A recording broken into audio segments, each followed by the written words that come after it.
Hello students, I'm starting chapter 5 for you people, but before I start chapter 5, I want to declare something. If you have any issues with chapter 1, 2, 3 or 4, please ask and get it clarified. Alright, we shall move on to chapter 5. However, 1, 2, 3 and 4 must be cleared. Please clarify it. Alright, let's move on to chapter 5 now. Okay. As soon as you hear the chapter name, it goes like Euclidean geometry. The very first thing that must come in your mind is that is it different from the geometry that you people are doing? If it is different, how it is different? Alright. The answer is no. Whatever you're doing till now, since class 4, 5 onwards, is basically Euclidean geometry. You're doing Euclidean geometry only. Okay. There is another kind of geometry that is called non-Euclidean geometry. I shall try to explain the difference between the two. Euclidean geometry basically deals with flat surfaces. Alright, that means triangle, square, parallelogram, all these things. You people are doing all these things, you're discussing all these things, right? You're learning all these things.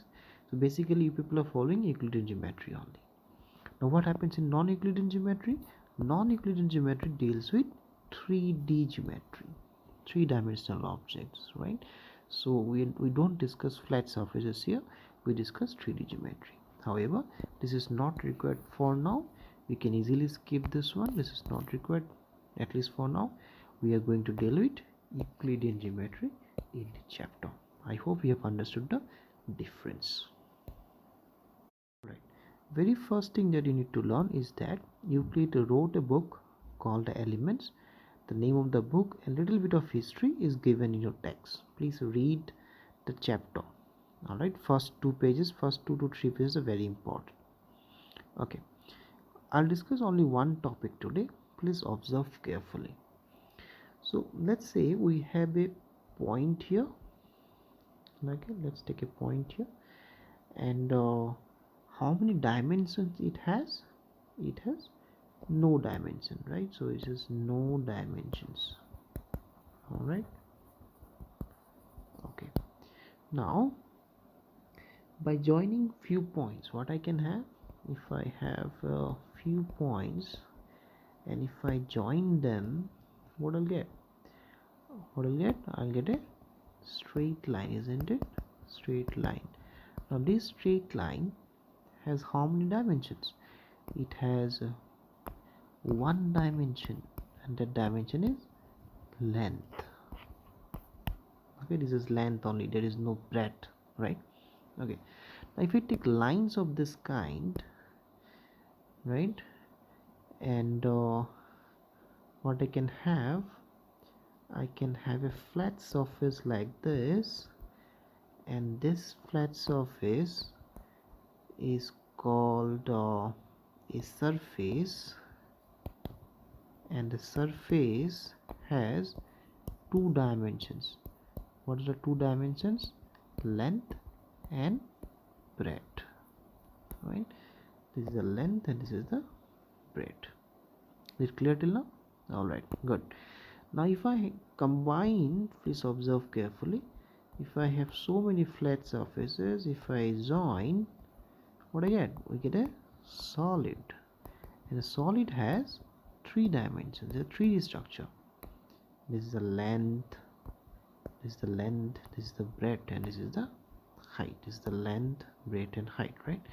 So a solid has three dimensions: length, breadth and height.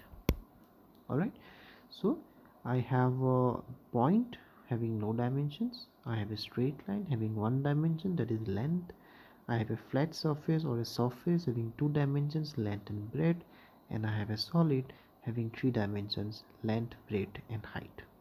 Alright, this is the very first topic in this. I won't discuss anything else today, because it's the very first class. What I want to do two things today. First, you go through the theory part of the chapter and read everything, right? Underline the important points. Second, if you have time, then please try to read these points from the book: axioms, postulates, and theorems, because this is the content for your next class. I am going to discuss all these topics. Next class will be a lengthy one. This is the first class only. Please take some time and read the theory, because reading the theory is very important before you solve questions. All right. Okay.